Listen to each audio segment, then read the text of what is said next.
I got baptized and something remarkable happened. Almost immediately, I quit smoking. My language changed. I treated people differently. I became someone I actually respected for the first time in a long time.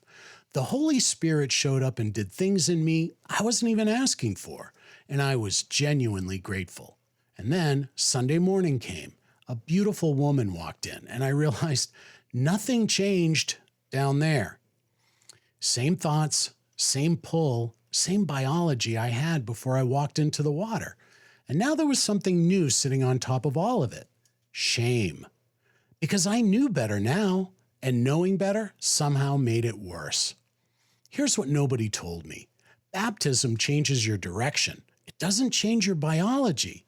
The desire was always going to still be there. That was never the promise.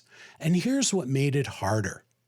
Jesus doubled down on the Old Testament standard in a way nobody was prepared for. In Matthew 5:28, anyone who looks at a woman lustfully has already committed adultery in his heart. Not the act, the thought. And for most men, the thought arrives before the choice does. The biology fires before the theology can intervene. And suddenly, every involuntary glance feels like a conviction. Martin Luther said it this way: you can't stop a bird from flying over your head, but you can stop it from building a nest in your hair. There's a difference between the thought that arrives and the thought you entertain. Most men have never been taught that distinction.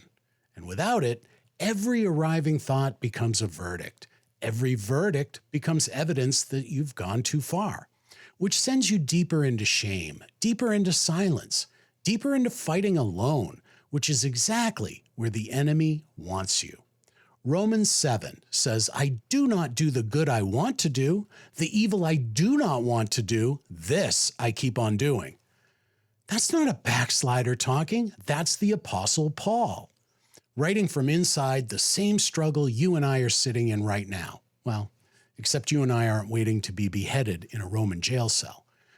But the transformation was real. The evidence is real. The smoking, the language, the empathy.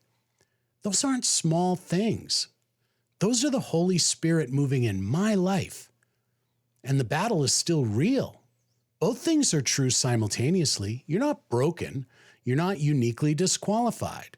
You're not the only man who's walked out of the baptismal and discovered the biology didn't follow.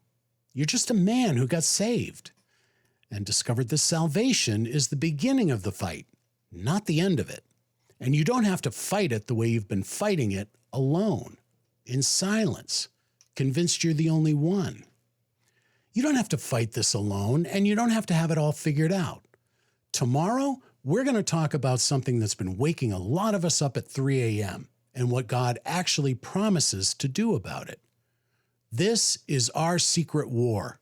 And in this battle, it's never been more important to stay connected to Him.